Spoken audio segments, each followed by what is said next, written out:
Hi, guys. We are back to Sundays, your regularly scheduled programming that we release on Sundays, not Wednesdays. We only did that for the April Fool's party. Was it fun? Did you enjoy it? Were you surprised? I wanted it to be cool, but I feel like an April Fool's joke is no fun in quarantine because everyone's just so stressed anyway. But if you liked it, good. If you didn't like it, it won't happen again. And so like I said last episode, we are going to be alternating between episodes recorded in real time, like last week, and episodes recorded a while ago, like this one today. This episode was recorded September 26th, which is like 3 weeks after last season ended. So if you remember kind of like where I was in my journey, trying to get some head, this is that conversation. I talked to Dr. Emily Morse again today because I wanted to give her an update about some of the things that we spoke about. And that's not going to be in this episode, but they will be on patreon.com/howcome. We have tons of extras this season and everything. We changed the tiers. Now everything is just $5 across the board. You have access to everything. Videos, clips, songs, you name it. So go to patreon.com/howcome. And give us a little support. We would love it. If you don't want to spend any money, we know times are tough. You guys, what you can really, really do to help us is either post about How Come on your story and tag us. We'll repost you every time. It is amazing to get the word out. And also rate, review, and subscribe on iTunes. Give us a 5-star rating. Give us a review. Say something compelling that's going to make other people want to listen to us and make other cool guests want to come on our show. Because we want to keep making the best content for you. So if you can help us out, that would be awesome. Today's guest is Dr. Emily Morse. You know her from Dr. Drew's Loveline. She was on a Bravo show called Misadvised. She's a sex doctor, and she is the first person to ever have a sex podcast ever. The original sex podcast, Sex with Emily. I'm so excited to talk to her. You guys are going to love this episode. And again, if you do rate, review, subscribe, and share. We need you. If you need me, I need you. This is a relationship. Let's work together. Thanks to Omax O-Shot for supporting How Come. Omax O-Shot CBD arousal oil contains natural botanicals to increase circulation, arousal, lubrication, desire, and overall sexual satisfaction. Go to oshotwomen.com and enter code HOWCOME to get 20% off O-Shot for women plus free shipping. That is oshotwomen.com, promo code HOWCOME for 20% off O-Shot plus free shipping. Can't wait for this episode. Can't wait for you to hear it. If you have any questions, please DM us. Our inbox is always open on Instagram at HowCome Podcast. Send us your messages. If you want to send us questions or stories that you want us to read on the podcast or in one of the live forums on Instagram, email us at info@howcomepodcast.com. Again, follow us at HowCome Podcast. And let's get this episode started. Woo! How come? How come? How come I can't achieve? How come I can't achieve? I'm rolling up my sleeves. I'm rolling up my sleeves. Oh baby, I believe these guests can help. 'Cause I can't do it by myself. I wanna jizz. Welcome back to How Come, and what a day today is. We have a fucking legend in the house. Legit, you have the oldest running sex podcast in the entire world. She's been on TV. She just did the Today Show, and she gave people vibrators who you would not assume would want vibrators. Give it up for the creator, founder of Sex with Emily podcast, and on SiriusXM. You guys, welcome Dr. Emily Morse. Hello. It's so good to be here. I'm so happy to have you here. I have so many questions for you, but also I just have to fangirl for a minute. Literally, before Savage Lovecast, before everything, you're the first sex podcaster. Yeah, 2005, the first month of podcasting, I started a podcast in my living room in San Francisco. And it's very, and that's I've been very doing it near ever and dear since. to my heart because we've been running How Come out of my grandmother's living room. Exactly. So it's just a different generation's living room. Yeah, exactly. right. A little more gilded frames in my living room. Right. But I know the impetus was that you just love talking about sex. No, it was more that I was having really disappointing sex, and I never had. I not that I had orgasms, but I was like not, referring to your start of the podcast. But it was more like I just thought, everyone else was like, oh, I had amazing sex last night. Last night, sex was so great. I was like, I never feel like sex is that amazing. How could I make sex great? Like, maybe I'm an overachiever, but I was like, there must be a lot to that. To because when people would tell me they had amazing sex, I'd be like, well, what do you mean by that? Like, did you have 18 orgasms? Right. Was his penis double jointed? Like, were you swinging from the rafters? Like, what the fuck happened? Because I was like, I was certain that I hadn't had the best sex of my life yet, and I wanted to. So I just started interviewing people. I was not a doctor. It was more documentary style. I was interviewing people like, what's the best sex you ever had? How did it happen? If they were married, how did you stay together? If they were dating, like, do you sleep with? It was just the basic questions, so I could learn about sex. And then, so you were a documentary filmmaker. Yes, before that's what you were doing before, right? And then you were like, my favorite thing is interviewing, essentially, right?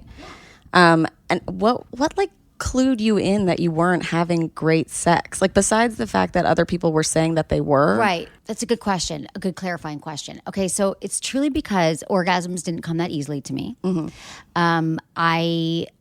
I just felt like, and also, it was more about like orgasms and during pleasure during sex, right? And so but you also were coming now alone. I know that no one does. Right? I know. Now I know that zero people. Literally, 20%. It's the most frustrating and least frustrating thing ever, because people are like, oh, I can't come from penetration. Like, I feel so broken. And I'm like, actually, that's so fucking common. Right. And like, it used to be a thing that I was like striving towards. And now I'm just kind of like, I don't find it that important, because it is such a white whale. Right, exactly. There's something that I thought that was really interesting, though, that you had said on another podcast that I've always felt similarly, which was that you were like, I thought guys just got shipped off to like this sex school where they learned all the moves, and then they'd come back and they would do all the moves on you, and you'd be like, yes, professor, I like that one, or whatever it is. Exactly. Instead of figuring yourself out. And this was another, literally in 2 sentences, I was like, oh, fuck, this is going to be a weird interview because we're the same person. The best.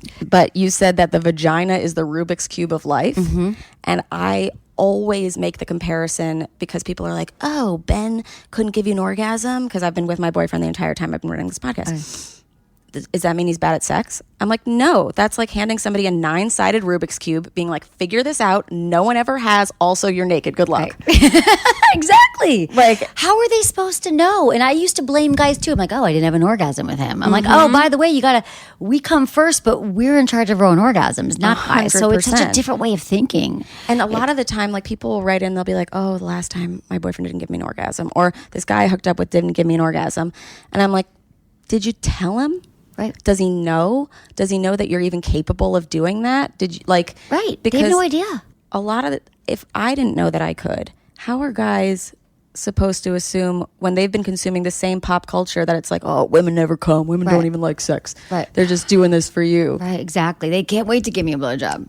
Oh. Here's a dick pic. To get you excited. We are the same person. Yeah. It's weird. My opening joke of my stand-up is how I never desperately wanted to give a blowjob. I will, but I've never been desperate to do it. They assume. They're like, head push. Let's just get it started. Yeah. Like, oh, please don't push my head. So who were the first people you started interviewing? Were there people that you were close to, or relationships you admired? No, they were, initially it was like, so the first day of podcasting, I was in my living room and I invited like 6 people over. And it was like all day, and I loved it. I was like, oh my God, this is amazing. So it was a friend of mine who was single, and she was the only friend I knew, and I'd been friends with her for years, and she was probably 40 at the time.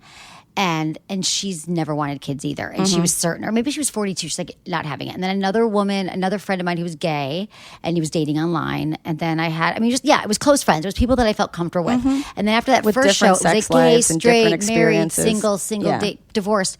And then after that, I started dating. Then I started interviewing some more experts. Like Carol, what'd you say? Freudian slip. I did fuck one listener. One people interview people. Fuck people they interview. We get very close. We do. It's like a date sometimes. I It get kind confused. of is. It's like mental foreplay. Yeah. Of course we should And you're go. talking about like what you like in bed. Yeah. I'm like, everyone who's been on this podcast knows how to fuck me. Right. Now. Yeah. So, the thing is, all my listeners know how to fuck me. So I just, when I date guys now, I'm like, you should just go back and listen and then call me. That's in the beginning when I was still uncomfortable. Like, I still have trouble communicating, and like you've said, communication It's a lubrication. It is. But when you're bad at it, it's so tough. And I just remember in the beginning of like season 1, when I was still so uncomfortable talking about it, I'd be like, hey, Ben, can you just listen for some sound issues? Send him time code. Yeah. And I'd be like, does this like sound like anything to you? And be like, oh yeah. And then if you learn anything, like, it's fine. Smart though, right? Yeah. Well, but yeah, no, it is so hard. And I'm telling you, if my main thing is getting people to talk about it, because nobody does, and it's awkward, and it's still hard for me with a new partner. Like I still have more challenge. I'm like, yeah, okay. And I even just say that's it. so nice for people to know though, that it's still hard for you. For me, who's been, my entire purpose is getting people to talk about it. I still have a moment where I'm like, this will be the moment where we talk about sex. Okay, so here's what I'm into. And then it's also double weird because they're like, probably like, oh no, I did something wrong because I'm with Emily. What she's going to tell me. So it's a whole thing, you know. But I'm having sex with Emily. yeah, exactly. I made these T-shirts. I had sex with Emily, and all I got was this T-shirt. And then I would just give it to him. That. Yeah. I used to get those for my sister everywhere I went. Like in I Florida, went to or- da-da-da, and all I got was this T-shirt. Yeah, I love those. To be like, could you like take me next time? So funny. So yeah, you're an overachiever. I love that you're an overachiever. Or what's your sign? So driven, Gemini. Oh my God, You too? I'm not. No, Okay. no, but Charlotte is, and I collect them. I'm a Virgo. Oh, Virgos and Geminis. Yeah. My family's all We need Virgos. each other. We do. It's so, oh my yin God, yang. what Aw. a perfect time for you to come into my life. Yay, I'm here. Oh my God, great. Okay, so you started the podcast. You've done many, many things since. Like you've co-hosted with Dr. Drew. You were on a Bravo show, Misguided or Misadvised. Misadvised. Do you ever get sick of talking about sex? I really don't. I have to tell you, I mean, sometimes when I'm out, I'm like, I don't want to go into your people's sex things. Yeah. But I don't get tired of talking about it because it's new every single night. And this year, I've started doing a live radio show on SiriusXM. So it's 10 hours a week of sex talk. Yeah. And then the podcast 3 days a week. Yeah. But I have to say, it's new every day. There's always a new subject. There's always a new way to talk about things. And we have guests. And so I'm not really tired of it. So maybe that's good news for you. Are you sick of it ever? Sometimes, yeah. Yeah? I mean, well, I think a lot of the times the topics that we cover like are very heavy sometimes. So it's not that Okay. I'm sick of it. It's that like I'm emotionally drained. Well, I do get drained. So I get Yeah. drained. I'm not sick of sex, but sometimes I'm like, oh God, it's a lot It's to a carry. lot. It's a lot of energy. Like sometimes after the show, I'm like, I just can't talk to anyone. Yeah. I got to like put that energy, take it down. And Yeah. like really like light, you But know. I do like in public when people like, I think maybe we're the opposite. Like I like when people come up and they're just like, I can't come anymore because I've been taking Klonopin. Right. And I'm like, I love that that's the first thing you said to me. Right, exactly. Well, like friends or fans, you mean? Fans. Oh, so no, I love talking to listeners. Yeah. I mean, like when I'm at a dinner party and someone's like, yeah, oh, yeah, you're yeah. a sex doctor. Are there any questions you've ever been asked that have like completely stumped you? I get stumped by that question because Okay, yeah. I know It's an annoying question. No. I've got asked it lately, and I'm like, I have to say, I don't really get that stumped. Eventually, I can get there because doing the live show, it was a little bit like, you know, on Sirius, I was like, oh God, what if people do call in with things? But after like 10 months or 11 months, I have to say no. I mean, there was one woman, this was just last week.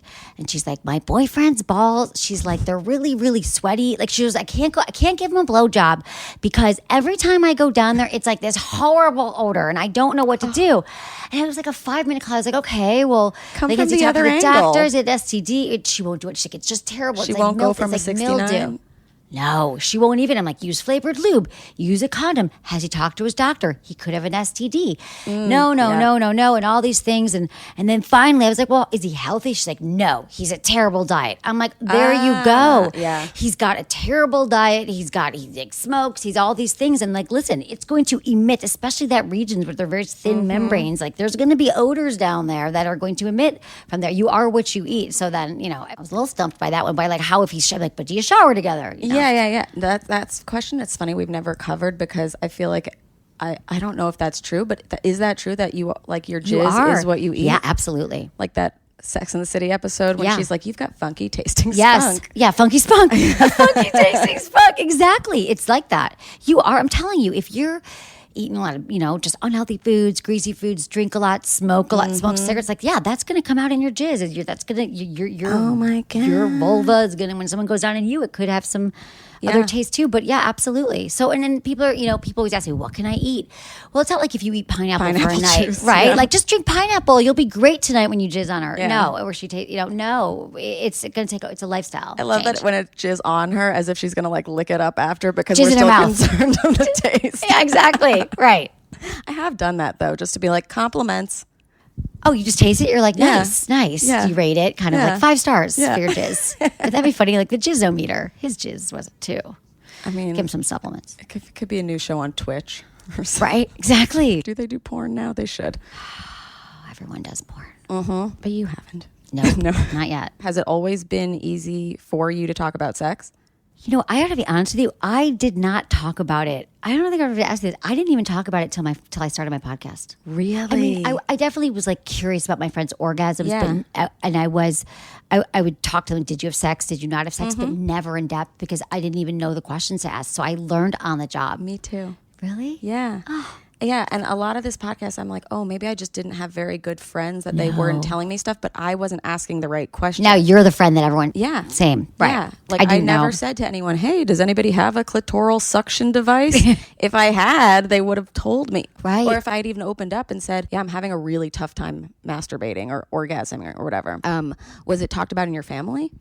No, my family was it was typical. My mom was like, if you have any questions about it, ask me. But I never knew what the questions were to ask. So my mom was pretty open. But the truth is, I did talk about it in college when I was like 20 and I'd been having sex for a while. And I just said to my 4 best girlfriends, still my best friends to this day. And I was like, what's the fucking deal with sex? It's not that interesting. My boyfriend's coming up to visit me in college. He went to another school and he was like pounding away at me. And like, I wasn't having orgasms. Like, what's the big deal? And they were like, well, don't you ever masturbate? And I literally had never heard, I didn't even know what they meant. And I don't know how that's, like, liberal home, like Michigan, I went to U of M. Like, it wasn't like I was in a small town. Because it's not in the It's zeitgeist. not. No. There's nothing to like pull from it being like, because I would always say this, I always had my hands down there, but I didn't know what to do with them. Right, exactly. Same. It didn't even occur to So me. it was I the same what? thing. What's the big deal with everyone touching their genitals? I don't get it. Right. Why are we doing that? Yeah. It's kind of dirty. Right. It's like, you're not supposed to do it. It's private. Yeah. So and then my friends were like, whoa, we got to get you an orgasm. And they were like sending me links to articles. Aisle 6, orgasm, please. Right. Yeah. They were obsessed with it. And then I would talk to my mom. I did. So she was cool. I was like, Mom, because they were all at my house for brunch one day and they were talking about it because my mom's cool. And they were like, never an orgasm. My mom's like, God, you're so uptight. She's like, just smoke a joint. That would help. Mm-hmm. And she's right. But I didn't smoke weed then. Yeah. And now I'm like, oh, she's right. That can help. I know. I feel like such a bad advice giver in this regard because I talk about how much weed I smoke all the time. do? Right. And the other day I was walking around. I'm from New York City, and I always felt very pent up, like growing up here. And I was walking around my neighborhood being like, man, growing up would have been so chill if I had discovered weed at like 14. Yeah, I know. I might have masturbated more. I would have been more independent, probably. But then also maybe my brain would have stopped. That's why I'm glad. I'm glad Yeah. I didn't start till my 30s because I Yeah. was like, I'm glad my brain was pretty pure. I didn't do a lot of drugs Keep really. developing. Or anything. Yeah, Yeah. I was still developing. I'm glad I did. But now, like, everyone's like 12 when they're getting high. Yeah. So, yeah, I'm glad I did. But it does. I mean, it is true, especially now with all these like CBD lubes. And, I mean, that stuff, it really does help. I mean, I think it relaxes you. I do, because too. if stress is such an anxiety, like I get high, I'm like, that's when I want to masturbate and have sex and, you know.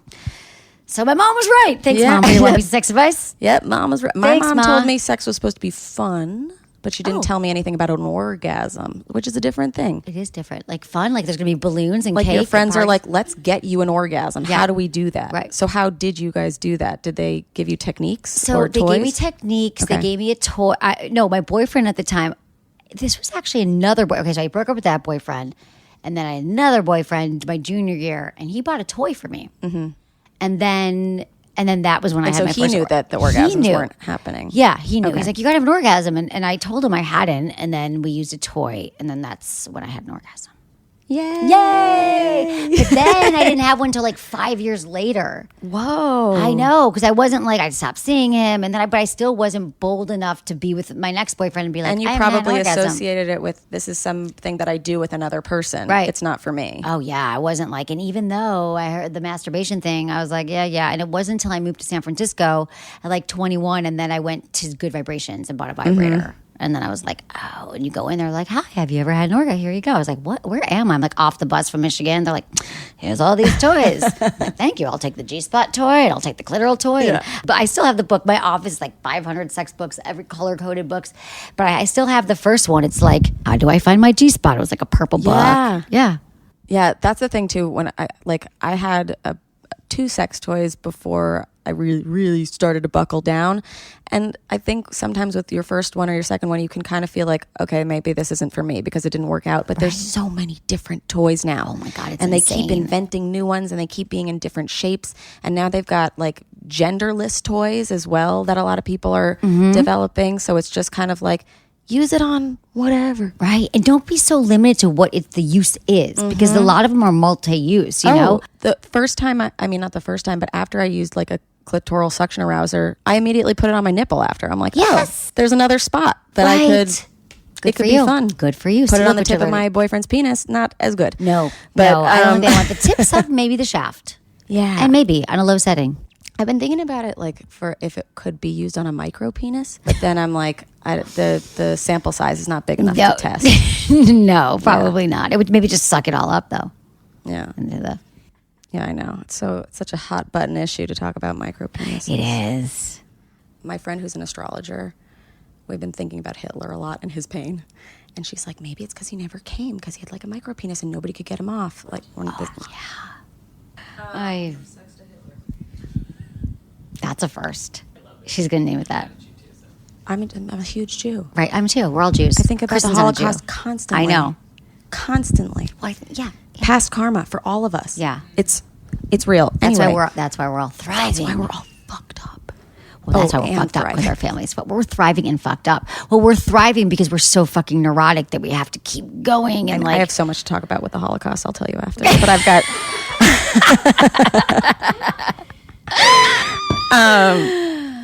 Okay. So, I also love what you say about a compliment sandwich, which is actually talking about sex with the person that you're having sex Yes, with. this- Because right now we're just talking about sex, but we're not fucking. I'm No. not instructing you what to do. Right. It's always been really tough for me, and I know my listeners how to about it. approach something. Right. So would you explain the compliment sandwich? yes, to the them? compliment sandwich is a great, when we talk about how hard it is and how awkward it is to talk about sex. Yeah. The compliment sandwich is a great approach.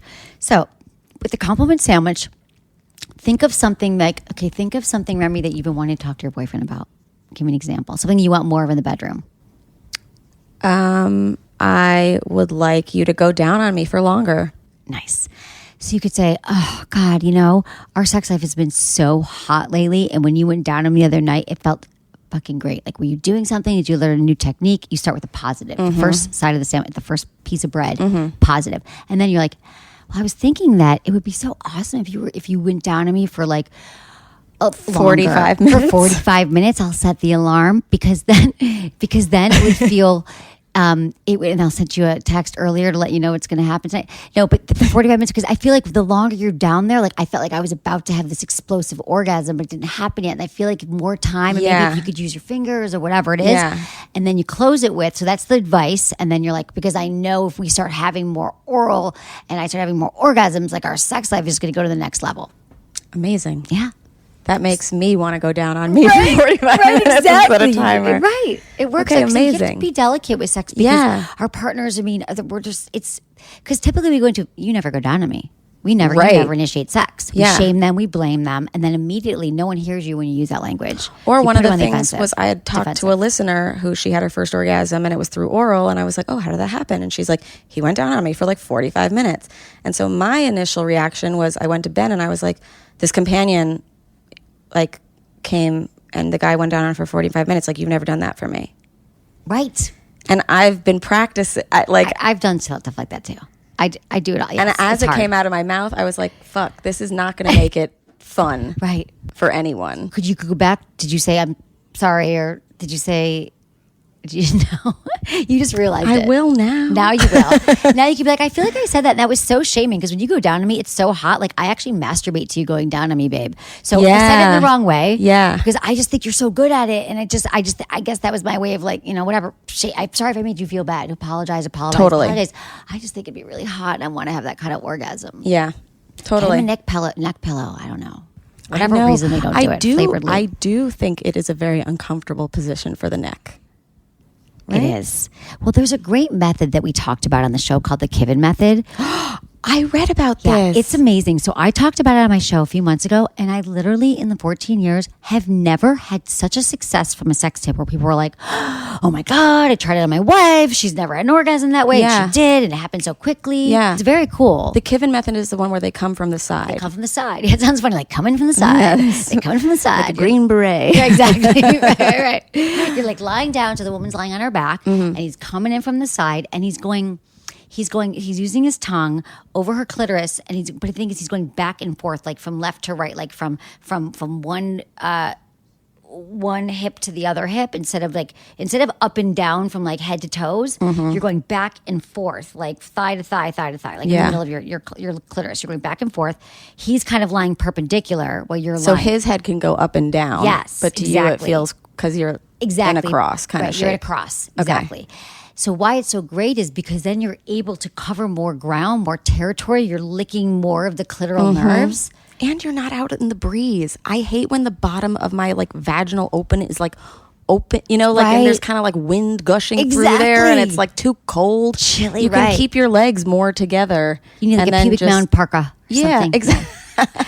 Yeah, right. This way. Or like a little cap. A cozy. Like a gas cap. Cozy. Just to plug it up. Right. Right, I get it. It's cold. It can be cold and it feels sort of left out because there's also a lot of nerve endings in your pubic mound. Like your people, that's a huge thing, is that it's not just a little bud, the clitoris. There's legs, there's internal clitoral nerves. It's all over the place. So this allows you to cover more territory. It's also, I think, a more comfortable position for a hand to be able to be inserted because this way it's like it's all confusing, like a second position ballet and then insert. Right. Whereas before, if you're coming from below, you're trying to lick in the exact same spot that your hand is going. You're right. Yeah. And then they're looking up at you sometimes. You're like, I don't know. Great that's weird. tips. So right. Thanks, babe. Do it tonight. I'm excited. So fun. I know. Yeah. Like, okay, so we have a live show tonight, and like if it doesn't go well, I'll just demand 45 minutes of Kivin Method. Right, exactly. And if it does go well, I'll masturbate with 45 minutes of Kivin Method. Right. No, I think you get both of them either way. You win, you lose. Exactly. Both of them. I have a question that I think only you can answer. Ooh. Vibrator addiction. Is it real? Here's the thing about addiction. You know if something's an addiction, whether it's drinking or shopping or food or drugs or vibrators, if it has repercussions. Are there consequences? I guess the consequence would be that maybe you use it so much you start to have pain. Like you have you realize that like your nerve endings got so trained towards this one toy that they actually start to hurt. Maybe it doesn't even work anymore. You see sparks flying from it. No, that would be very bad. I think that's when it's a problem. But I think having to use a vibrator every single time is not an addiction. It's not an addiction. Not at all. No. Because some people, like, that's just the way it'll work. Some of my friends, though, they'll use like a Hitachi basically, and they'll be like, I had to stop for a while because I couldn't come with my hand anymore. I couldn't come with my partner anymore. That's the thing. And that was a loss to me in my life. And I'm like, okay, well then, yeah, you can step back from it. Absolutely. But personally, I feel I've basically I'm more able to do with a certain toy. And why wouldn't I just enjoy that? Well, I don't find that an addiction. It's not an inferior kind of orgasm because you had it with a toy. Right. And I think it's, again, that is how our women's, sexuality is policed. It is more of a male-based, these rules around sex all come from men. So it's like, oh, it's inferior because it wasn't with my penis. Right. So that's the thing that pisses me off. It's like, find your toys. That's not even how we orgasm. So yeah, but I have to agree, the magic wand is the one where it's like, I used to use it all the time and I took a break. I'm like, I use different toys now. It's great to mix it up just like sex. Like, I feel like there's so many great toys out there. And food. And pasta's amazing, but pasta every day gets a little filling, so a little constipated. Right, exactly. Yeah. Mix it all up. Let's do, you don't want a carb overload and you don't want to like wand overload. So then when I kind of put that away, now my whole nightstand is like 5 or 6 toys that my favorite of the month or the year that I'm loving. And then I just mix those up. How do you store your toys? Because people have asked me this. Oh, it's a whole thing. I mean, I have hundreds of them just in my home alone. Yeah. And there's something that I love. I love the UV. Have you heard of UV? Mm-mm. Okay. It's a storage unit. Oh. It stores, I'll get in touch with them. They'll send you about amazing. it. They store, clean, and sanitizes your toys using UV light. So it's a beautiful box that you open. You can store your toys in it, and it charges them, and it cleans them. using UV All light in different 10 types minutes. of toys it'll All charge? toys. Every toy, because there's like, you Wow. can put the charger in through it.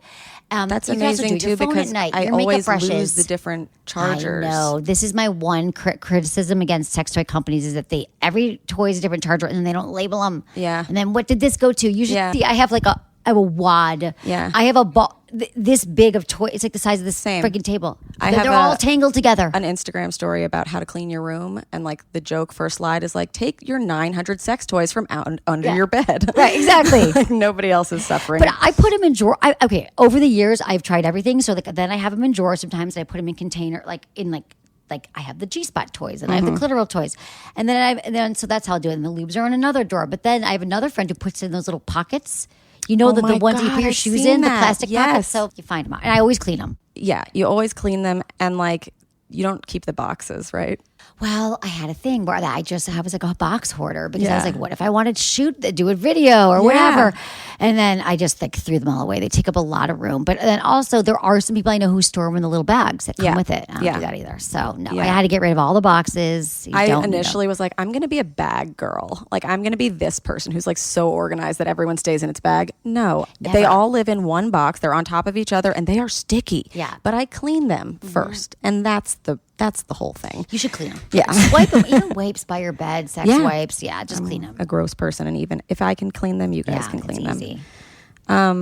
Have you ever talked to anybody or done prostate milking? Personally, I have not milked a prostate. No, I haven't. Because we've been asked about that a lot. They're like, technically, that is an orgasm. And I'm like, Yeah. totally. Oh, if a man has Of course it is. Absolutely. No, they can have killer orgasms through their prostate. What kind I haven't done it, but I person could like, teaches prostate milking? oh God, there's a few people. I know a guy named Charlie Glickman in Seattle. Mm-hmm. He was the first person who came on my show and talked about it. He's like an anal master. Mm-hmm. There's people who do like erotic massage, sexological body workers. Do you want me to find you someone? I think we need to talk about it. Oh, yeah. I think it would be great. Oh yeah, I'll have some people. I have some great names for There you. are so many things in Sex and the City that I was like, that's not a thing. Right? And you're you like, know, oh. like, you know, when they go to the woman's apartment and she's giving the prostate massage and then the guy comes on Miranda's face. Remember? No, I never saw all of them, which is Okay. insane. I know. Yeah. It's like half the Bible and half like really not what happens. Yeah. I mean, I can tell you how to stimulate the prostate. I can tell men like there's an anal massage and Yeah, that's what you want to know. Like, yeah, I mean, I could tell you how to do it for men. I thought you meant like the actual massage. I don't do it, but yeah, for men, it's the same way you find your G spot for women. That for men, you want to like make sure you're already turned on. Like if you're doing it to yourself for men, so you're like lying on your back. You definitely want some lube. You want to clean your hands, trim your nails, all those things, and just explore. Like the anus, like the anal sphincter muscles, there's a lot of sensitivity. There's a lot of nerve endings. So just start to play with some lube, start to move your finger around, see how it feels.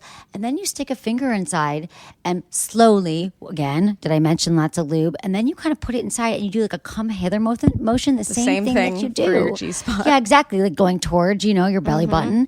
And then you just start to feel an area and just apply pressure to it and see how it feels. I love that you said start by yourself too, because I think so many guys are like, I don't want anybody's fingers in there. Start with your own. See how it is when you're masturbating. Yeah. Put a finger in there. Put a pinky in there. And girls too, like a lot of us Women talked too. about it after our anal 101 episode, was that like anal's not just for somebody else to have a tighter hole. No. It's for you to like really experience another part of your body that's like, Right. Women don't know this. They're like, I'm doing it for him. I'm doing it for someone. But then there's for women, you can have a lot of pleasure that way. yeah. Yeah. And the prostate itself feels like kind of like a little Oh, yeah. It feels walnut. like a little walnut. Yeah. So that's how you'll know when you kind of reach it and then you just keep applying pressure to it. There's some great toys too. Like Aneros makes great toys for men if they want to find it on their own. There's a lot of great toys for men. And I'm telling you, if you haven't tried it yet and you're a dude, I would like do it right away. I would try it out because it's like you can have incredible orgasms. Yeah. It can help men who are like premature ejaculators too. It can help them last longer. It's also another way to orgasm, come too quickly. It's important. It's healthy too. It doesn't make it gay. It's the great unifier. We all have a butthole. It sucks that we don't have a prostate. I up know. there, I though. have prostate envy all the time. Yeah, I do. I have penis envy too. I'm like, I wish I had one just for a day. Like, I want to used know. to have penis envy, and when I was younger, I'd always be like, "Oh, I wish somebody could suck my dick. I wish somebody had a tiny enough mouth to be able to suck my little dick, because I know that's where the clit is. Right. Now they can."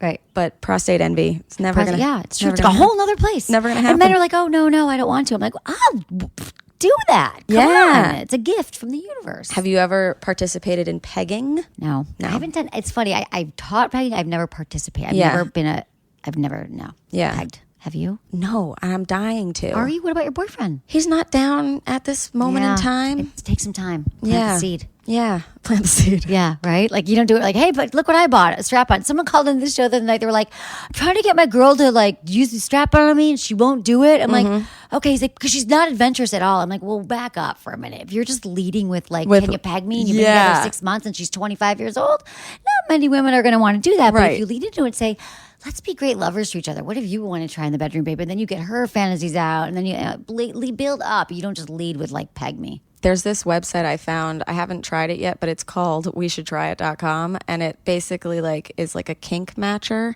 Like you and your partner both take this test, and it's like, would you be open to ABC, or would you do this, or like whatever? A yes, no, maybe list. Exactly. What's it called? How this? weshouldtryit.com. I love it. And then it's like a dating app that like it only matches you on the things that you both said you should try. Yes. So if both of you said, I want to try more anal play, I want to do more foreplay, or I'd be more open to more foreplay, that helps you open the conversation. I mean, I've been saying this for years. We should swipe on our dates that way, not be looking at where they went to school and what their job is and all these things. But I think to match sex, if you're sexually compatible, wouldn't that help everything else? They don't if you have knew that yet. Well, they should. I want to do it. But like this isn't like matching with strangers though. This is like one partner, you're one in a partner. relationship. Exactly. Yeah. But like, does FetLife not have? I was going to say maybe FetLife does, Yeah. but I thought that's what you were saying it was. But it's not. No, an app. It's like for couples. it's which like that makes sense as well. Let's both. Well, I think it's great. I always tell people we could try pottery on Thursday and anal on Friday. Right. Well, why not? Then you sit and look forward to it. You make sure you don't have a big meal, Thursday afternoon. I mean, it's just like I think that we need to get more creative around having a healthy sex life. Plan out your sex. Think about it. What do we want to accomplish this quarter? Like, why not? It's fucking, you plan your vacations with your partner, plays, you buy tickets to things you want to see. Like, why not be like, this would be fun. Let's tackle it together. Mm-hmm. Because couples who like play together, stay Make together. Make a timer countdown on Instagram. Yeah. Right. Right. Exactly. Tickets to anal night Friday. Yeah. I love it. So now that we're talking about stuff that we want to try, I just want to take a little time to talk about a product that I am dying to try. Because like, okay, we all know that sometimes it's hard to get your libido going. You can be unaroused. Your sex life can be lagging. Life in general, especially now, can seem really anticlimactic. We're all at home. We're like seeing each other at our least sexy. We're not finding ourselves sexy or our partner sexy sometimes. And a low libido or a busy day or hormonal changes can make it really hard to get things going when you need it the most. So basically, my point is every woman deserves to experience stronger, more frequent orgasms, but sometimes we just need a little boost to elevate us to the next level. And I am so excited to be partnering with Omax O-Shot. I cannot wait to try this product. I haven't gotten to try it yet because it was sent to my house, but it's one of the ones that I specifically really set out to try this season because it's got such great reviews. I've been wanting to try it so badly. They're going to send it to me in Oregon. But seriously, we've got the time. And ladies, vulva owners, it's time to get selfish and take charge of your sex life. Apparently, this thing gives you mind-blowing orgasms. And what is the better time than now? When we're at home, we're cooped up, we need mind-blowing orgasms. And it's harder now than ever to get them started. So think about this. New secret for the bedroom. It's called O-Shot. It's developed by the awesome female-run team at Omax Health. It is a luxurious arousal oil. It instantly heightens sensation and arousal with an all-natural blend of 8 botanicals and full-spectrum CBD. Simply apply it to intimate areas to instantly experience erotic tingling and warming sensation, enhanced lubrication, and increased sensitivity for the ultimate climax. Doesn't that sound good? I know. I look at their website and I see the testimonials that people have left, and I'm just so horny. And what's awesome is O-Shot is naturally delicious and fully edible. The formula is 100% pure with absolutely no chemicals. And so I'm try it. Because honestly, it's different from most arousal lubricants because those typically have just one ingredient that will provide a sensory feeling like hot or cold to stimulate arousal. Most are synthetic, have an unpleasant taste or scent, and contain chemicals and blah, blah, blah, blah, blah. O-Shot CBD arousal oil contains 8 natural botanicals that provide sensory tingling and promote multiple physiological effects to increase stimulation, circulation, arousal, lubrication, desire, and overall sexual satisfaction. You can use it during foreplay or intercourse. You just gently apply 3 to 4 pumps of oil onto the clitoris and intimate areas. A tingling sensation will ignite immediately and continue for 30 to 60 minutes. That's amazing because most lube that I've tried, it doesn't last long enough. I'll tell you that much. And again, this lube's got benefits too. It dramatically increases sensitivity, heightens arousal, intensifies orgasms, promotes improved circulation, increases sexual comfort, easy to apply, no mess, airless pump, TSA compliant size. Yes. And yeah, I think this bad boy is going to be a perfect match for me. And I think you guys should definitely try it and let me know how it worked for you. So, whether you're single or looking to spice up your relationship with more satisfying sex, every woman, every vulva owner can benefit from a more enjoyable orgasmic experience. Omax's O-Shot comes to the rescue and provides heightened sexual sensations, which can give you the instant and long-lasting satisfaction you've been looking for. And it is 100% safe and natural. Remember, go to oshotwomen.com today and enter code HOWCOME to take advantage of this incredible savings. That is oshotwomen.com and enter HOWCOME to get 20% off O-Shot and all Omax products site-wide. Sounds good? Sounds good. All right, now let's get back to Dr. Emily. Right. I always get like not confused, but worried about because if somebody really wants to try something in a relationship and somebody else really doesn't want to do it, how do you navigate that's such a hard boundary and right. I think that you start with a general conversation about sex and you're just let's talk about our sex life. I feel like we haven't really, maybe if you haven't or you have, you could say, if it's just they've already had a healthy conversation, one of them's nope, I will never let you put a finger in my ass. Well, then what you have to do is ask, well, really? So what is it about that? And curious, light, not judgmental. Huh, really? Yeah, I feel you. Yeah, so tell me more about that. Why do you think you don't? Oh, I don't know. I think it would be painful. And one girl tried to, it's a guy, one girl tried to stick her finger in my ass and it hurt. And then I might say, oh, yeah, that would suck. You should never do that. She should have had lube. She should have warmed you up. So you get more information. Yeah. And you might be surprised to find out that a lot of people's hard no's only come because they don't have enough information or they had a bad experience or they heard something from a friend. Or there was it's abuse, mostly with I was going to say with men wanting to do stuff to women or whatever. But it usually is women who say no. But yeah, that it's I really want to do doggy style. And women's no. But then if he was to say, okay, why don't you like that? Well, I think it's degrading and I think it's and he could say, personally, I wouldn't be doing it to degrade you. I think the angle would feel really great. Or I don't know. Did I do a good job? That's totally it. Great. And then she could be like, my sister told me, my older sister said, never let a guy, she might have heard it once, right? Because no one talks about sex. Yeah. That's the other thing about sex. Side note is that since we never hear anything, like we said, unless you seek out information, if one person who you look up to or respect said anal's degrading or doggy style is degrading, you took it off the menu forever. I'll never forget the first time I heard about somebody pegging someone else. I had this monster crush on my friend's older brother, and then somebody else told me, oh yeah, his girlfriend pegs him.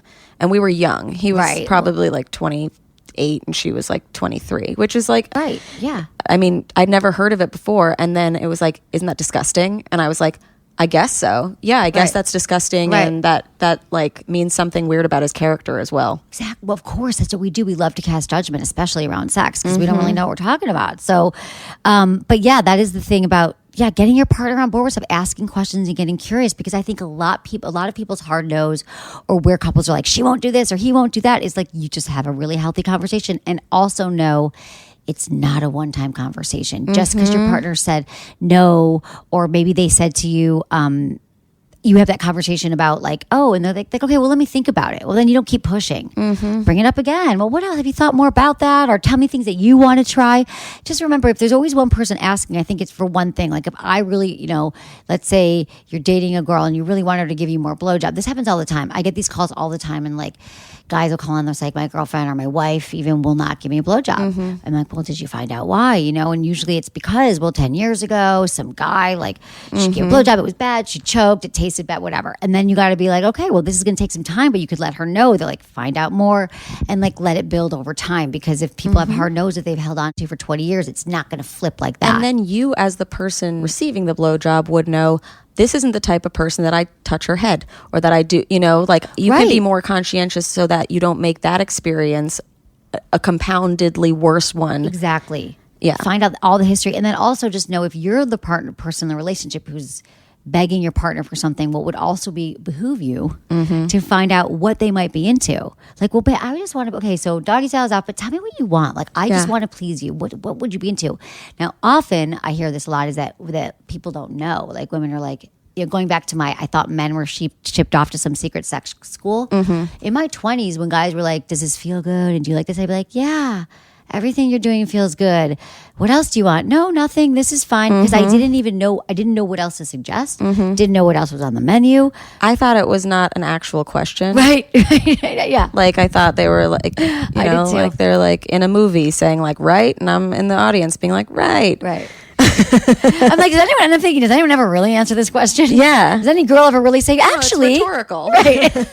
Exactly. I totally thought it was. Yeah. I thought it was like dirty talk. Like you just say it back like, no, nothing. Everything's perfect. Yeah. Come to find out it wasn't. Want? Right. What do you want? Right. Tell me what you want. Now I'm arching my back, even though I would never do this. Right. I would tuck my butt in so tight. Right. If I was actually coming. Right, exactly. Right. Right. Because you're squeezing your pelvic floor. Yeah. Porn.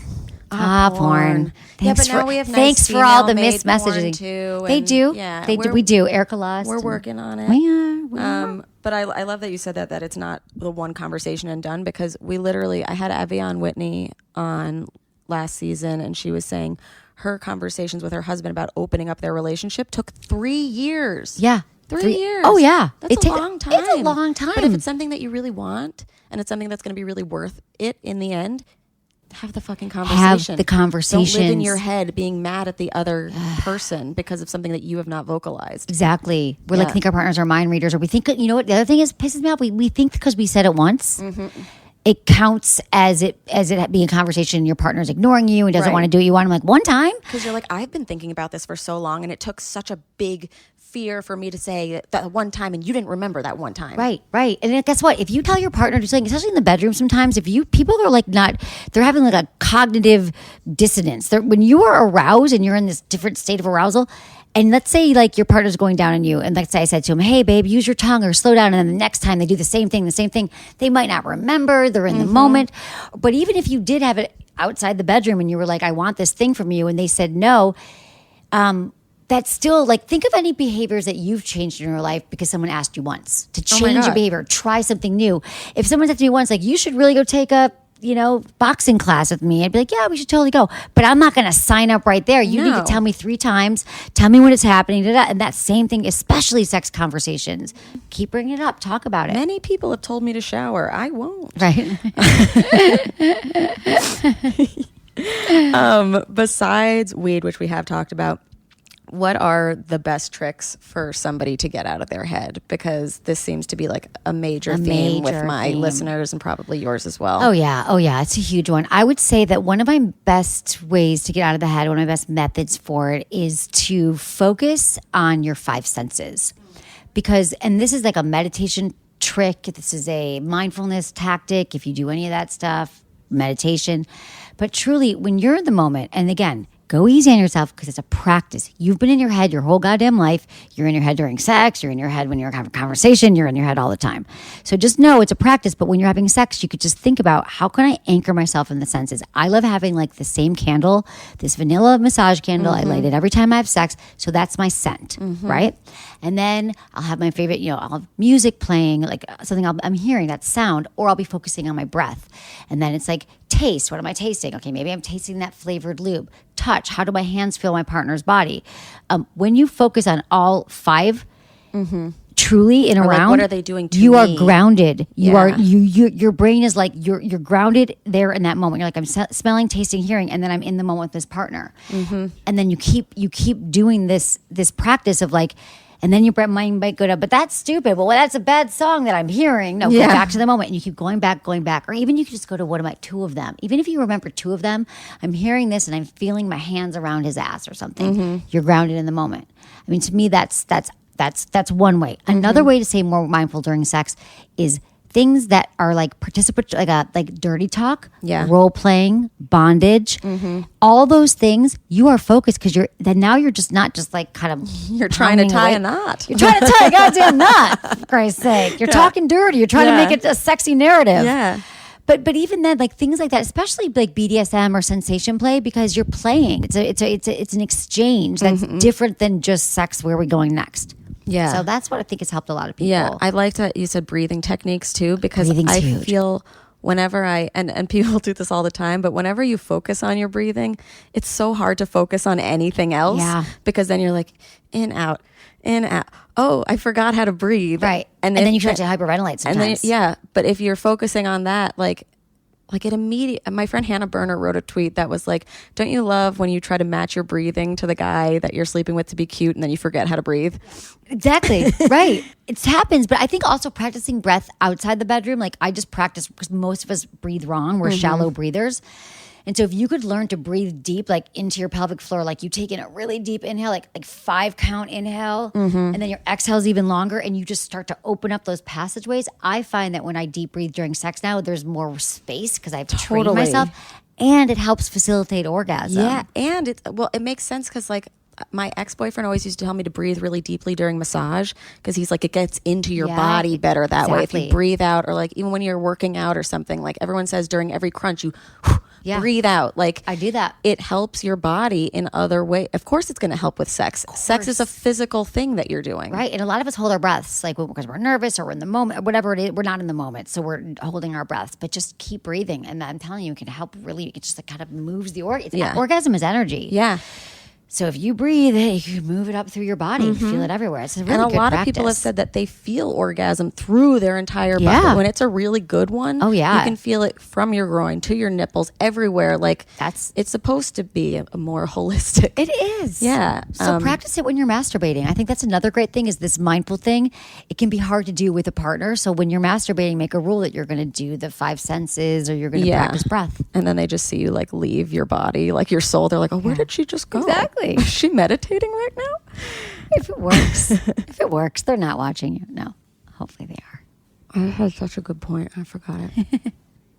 Oh, it wasn't a good point at all. It was something that's funny to me and no one else is going to care about. But I might.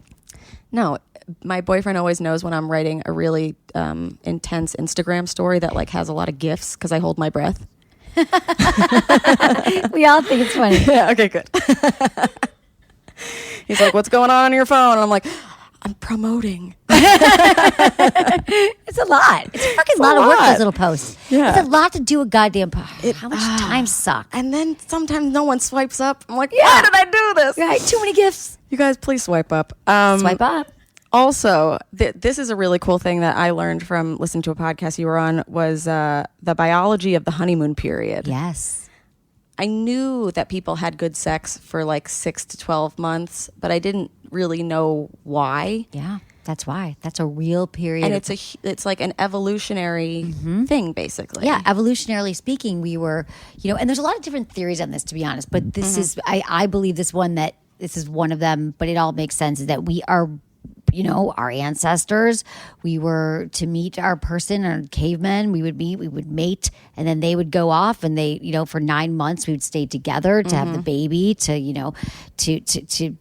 meet, pregnancy, baby, and then they would like leave by 9 to 12 months. They'd be off, spreading their seeds and doing something else. So it really is a period of incubation, if you will, of meeting, of we have they look at the brainwaves patterns of people falling in love and falling in lust. And it actually is the same as people like on cocaine, like all those love hormones, oxytocin, dopamine, they all spike, the endorphins. That's amazing. But also the other thing to that is, even if it, and I do believe it is about there is the biology component, but also here's what happens. And here's why people get so bored in their sex lives. It's going to happen to you if it hasn't yet. It happens to everybody, is because there's no more novelty. There's no more spontaneity. There's nothing new is happening around here. And we just get used to the person. We see them every single day. Or we've been with this penis before. Oh yeah, you're coming out of the bathroom. Can you flush next time? None of that is sexy. And none of that Hang up my towel, please. Please. Yeah, don't leave it on the bed. What are you doing? That stuff is just gonna, that's where your libido goes out the door. Yeah. We have a lot of boredom. Yeah. High boredom. So and people are always shocked because they're like, oh, the honeymoon period was so good, but your body is making it that good so that maybe you could have a baby, maybe he sticks around for that gestation period or whatever.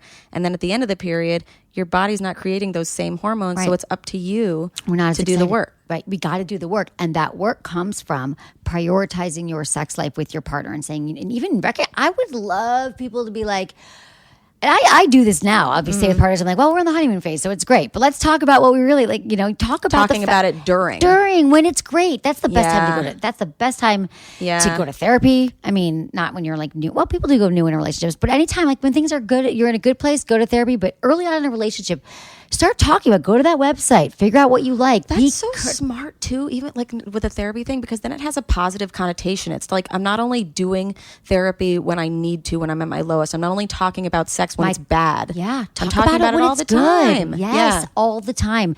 Talk about it early and often, right? When you start having sex. Like last night, like do the play-by-play at breakfast. You know how fun it is to talk about sex? Even if it was confusing, you're like, at the end there. Like I have fun with my boyfriends, like with what I do. I'm like, last night with your thing. That was kind of a weird thing you did with your hands, you know? And then we joke. It's like funny. We make it fun and light, And so then it's just, we can always talk about it. How great is that if you don't have that barrier? But the first time it's awkward. It can be. Mm-hmm.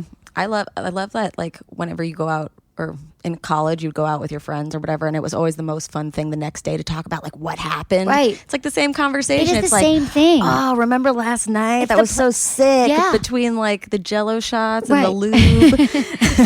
Right. The play-by-play. And then you can actually, it's a great time to also talk about what you want, like what was good, what didn't. I love giving reinforcement. Loved the way you went down on me for 45 minutes. Let's go for 50 tonight. Mm-hmm. Totally. I was thinking about this the other day too, and I think people should think about it more.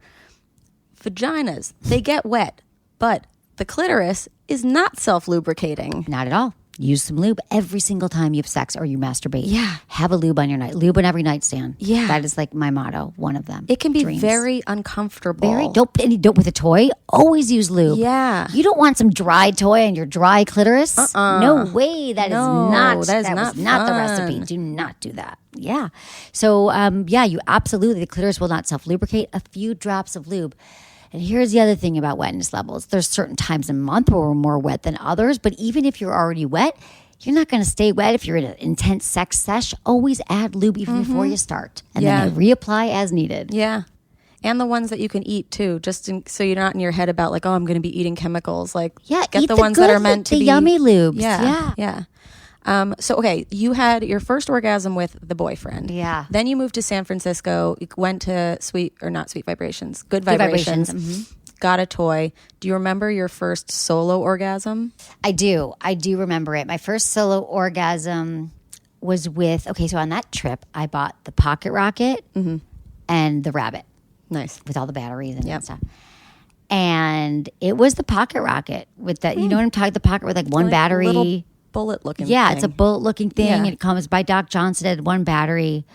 Oh, they just sent me one. I'll try it. I'm telling you, I was interviewing someone last night and I tried to give him toys. Like, oh no, I just love my pocket rocket. I'm like, you love your $9.99 toy. But it works. It still does. I still have one in my drawer too, just in case.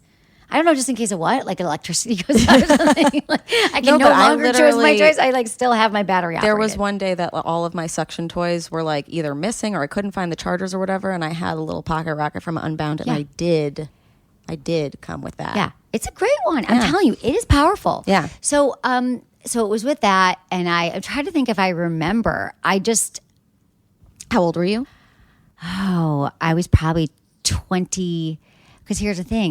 Now that I'm remembering this, I probably bought them at 21 or 22, and I might have been like 24. Because people do this. They buy toys, and they don't pull it out of the box yet. Yep. It's really intimidating. It's interesting. I didn't realize this until, I was a few years into the show that I would give people toys or I'd get toys, and I was like, it's a whole thing. Like it's now I hear from friends who I give toys to or listeners, they're like, they have it, but there's a barrier to opening the box, charging it. They're not even sure they want to use a toy or how to use it. So I think I was probably 24. And if it's like, if I open it, I make the effort and I fail, that's the worst feeling in the world than not trying at all. Right. Like I have a friend who still hasn't come. We gifted her a Satisfier, and she still has not used it. Yeah. I have friends like that all the time. I'm like, what are you doing? You want me to come over there? What do I have to do? Like I will. Charge it for you? I will. I will I'll come do all over of there. it. Right. But also it's like you have to get over that mental hurdle yourself, and like everybody takes their own time, and like I'm not trying to force anyone to have orgasms, but like it might not happen the first time. And for your listeners too, I want to say this is that, and I've told this story, but it's like I think it hits it home. I've told it before, but like my best friend in college, one of the ones now who was like, I can't believe, or not can't believe, but she was like, you got to get on this orgasm thing. She's still one of my best friends. She was 19 years old. She had an internship. Went to Colorado for a month, and she was like, you know what? I'm going to have an orgasm the last thing I do. She'd already had a clitoral orgasm, but she wanted to have a G-spot orgasm. And she tried every night for like a month. She would like get in there with her fingers and all this stuff. And then finally, like, it was like the third week, she had this incredible orgasm. And now she's been married for 15 years. She has like, every time she has sex, she'll have 5 orgasms. wow. 3. She'll just text me. She'll be like, 3. I'm like, fuck you. Because I can't. I'm like, bitch.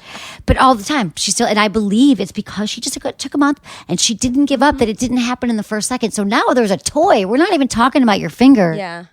But also with toys, it's not the sure thing. So try it a few times.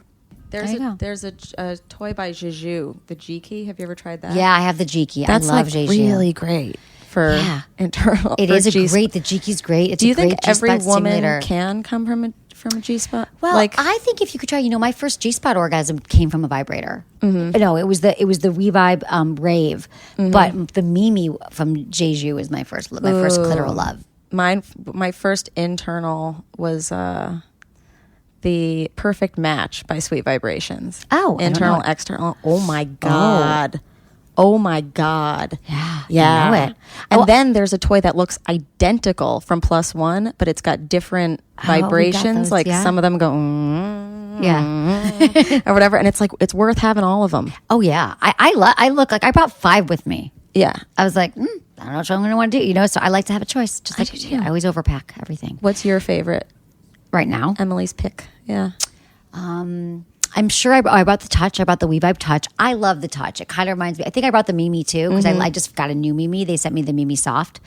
So I brought the WeVibe Touch and I brought the Soft and I brought the Rave because I've been wanting to do some more, the WeVibe Rave because I wanted to do some more G-spot play. Cool. And I have a 5th one. I feel like I could go get my bag and show you.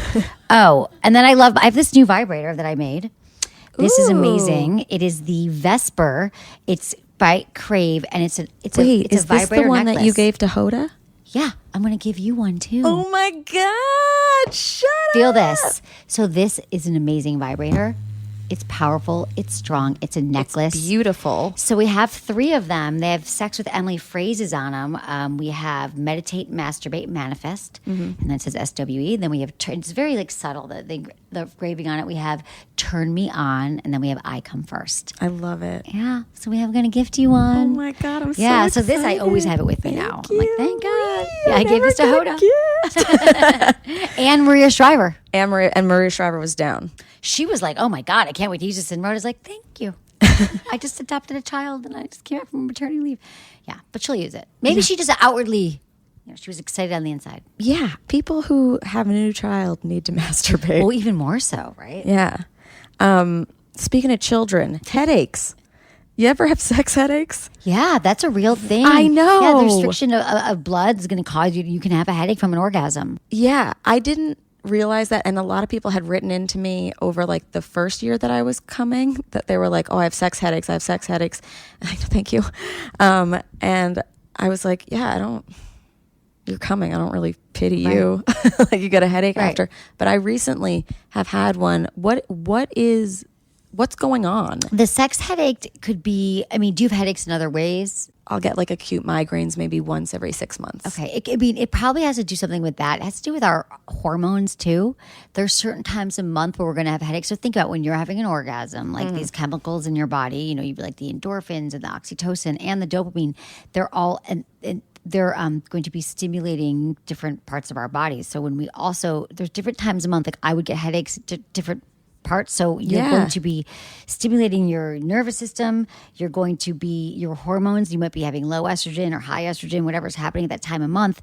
And your headaches could be attached to that. I know it's hard to, there's a lot of different things that could be happening. So I think that a lot of headaches that women have are hormonal. I also think doctors don't tell you that. Doctors are still, you know, women's sexual pleasure wasn't even studied until 2011. So there's a lot about hormones that doctors don't understand. And so I'm even explaining it away, like they're always like, we don't know. Headaches are still a mystery. Yeah. And I think if you look at women's diet, their hormones, that you would know why you're having those headaches because it's all related. And for men? Get tested. For men who have headaches too, could probably still be hormonal as well. Yeah. For men, like I like that idea that it could be the time of the month because there's sometimes I could have a million orgasms. I'm not affected. There's 4 different phases. Yeah, of the month, and absolutely you might be more turned on when you're ovulating for real. You know, you're supposed to be having a baby at that time. Yeah, getting pregnant. So it makes sense that every different phase of your cycle, you would have different desires, be more wet, have more orgasms, have a headache. If you're on the birth control pill, that could be part of it.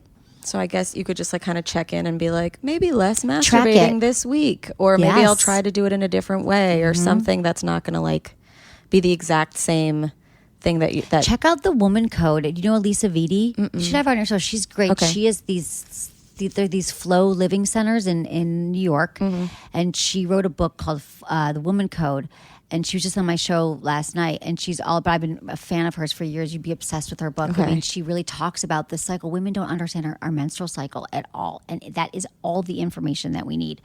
If you are having problems with period, if you're having PMS, if you're having pain during sex, a lot of it has to do because there's a disruption with our hormonal balance. And she has a whole protocol that you go through, but she talks about that. She says in each, I don't remember what they are, but in each stages of your cycle, there's different kinds of sex you should be having.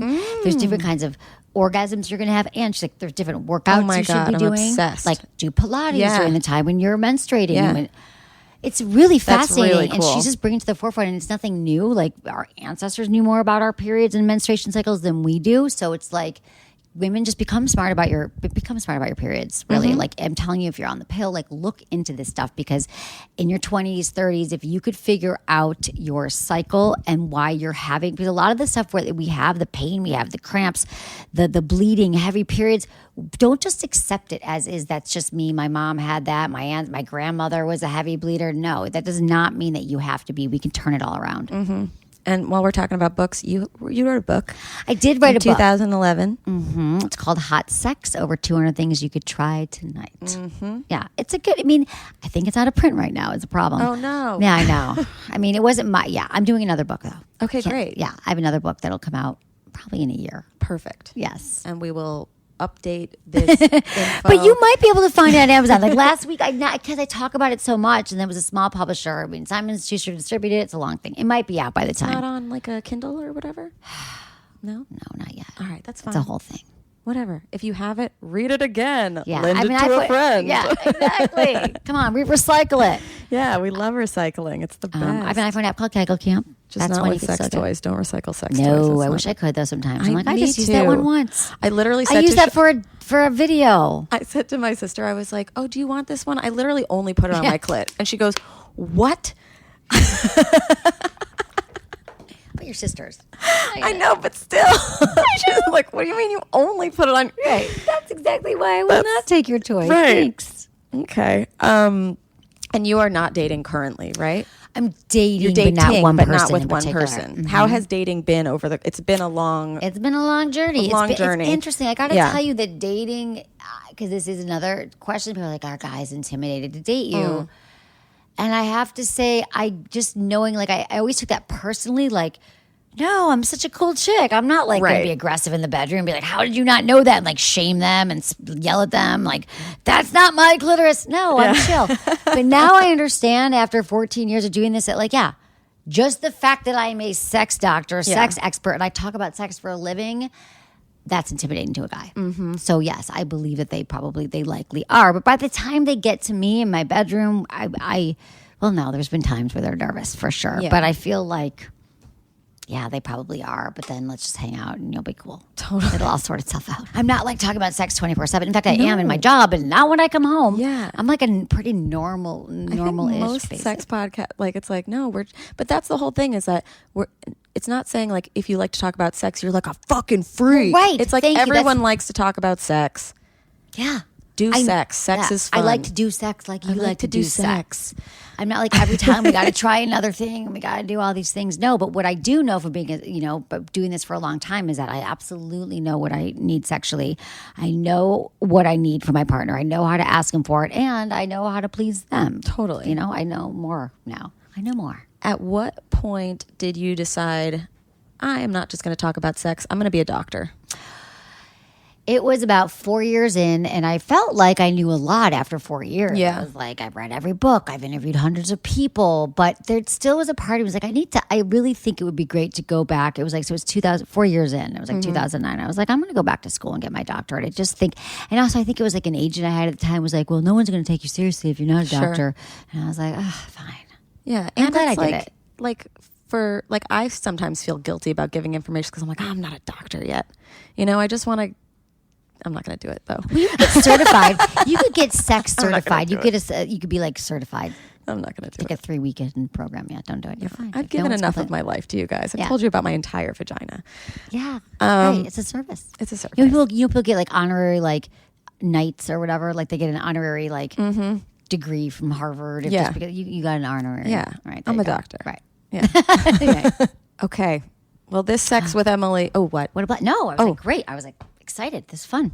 Yeah, no. I think we did the damn covered thing. A lot. Well, this doing sex with Emily we've been doing sex. Yeah, we've been doing sex. And it's been really great. I thank you so much for being here. And congrats on the success of your podcast and your live shows. And you guys are killing it. So I think it's awesome. I love seeing so many people out there doing podcasts and helping people. We need this information. So yeah, we do. And you're awesome. Can you tell everybody where they can find you and listen to your amazing podcast and serious show? My podcast is available wherever you listen to podcasts. And the good news is it's easy. It's called Sex with Emily. Wherever you listen, my website is sexwithemily.com. On all social media, I'm at Sex with Emily. Send your questions that you have to feedback@sexwithemily or listen to SiriusXM 5 nights a week. You can call in or send your questions to the podcast. And I'm on Stars 109 Monday through Friday, 5 to 7 p.m. Pacific. 8 to 10 East. Yay, she's a pro. That's it. That's what we got. I have to ask this to everyone after a sexual experience, which this has been. Emily, did you finish? I finished. Amazing. I feel so good. Amazing. It's like giving you friendship too. Yeah, I'm so excited. Gemini Virgo forever. I have so much to tell you about the Holocaust. No, I'm just kidding. Bring it. I finished too. Thank you so much for coming. And we'll see you guys next time on How Come. Bye. Bye. How come? How come? How come I can't achieve? How come I can't achieve? I'm rolling up my sleeves. I'm rolling up my sleeves. Oh baby, I believe these guests can help. 'Cause I can't do it by myself.